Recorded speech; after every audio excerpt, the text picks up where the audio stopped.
May plano si Daslu, oras na para magsimula. Isang bahay na nasa puno, mga pangarap ay tuparin.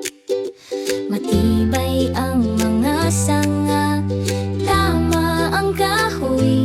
Simulan natin ang pagtatayo, magtatrabaho tayo, buong magdamag.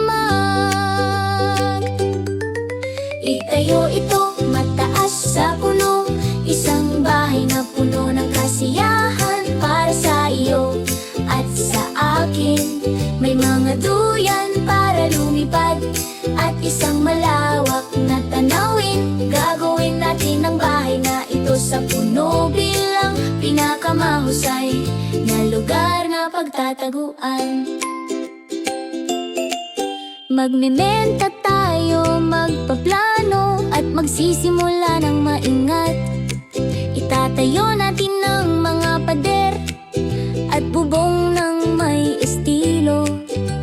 May hagdang-hagdang papuntang taas, lubid para sumwing. Isang komportableng lugar para sa lahat ng bagay.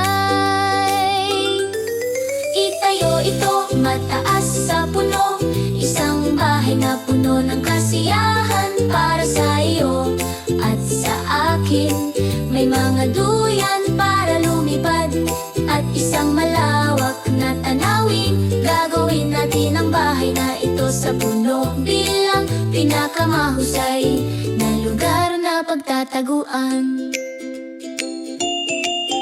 Tingnan ang tanawin mula rito, isang perpektong lugar kung saan nagtitipon ang mga kaibigan. May mga unan, mga libro at matibay na pader. Ang ating bahay sa puno ay magiging lugar kung saan tayo lahat ay kabilang.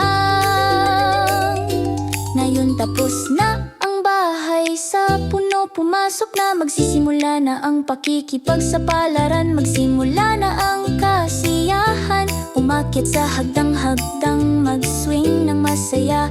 Ang bahay na ito sa puno ay para sa bawat batang lalaki at batang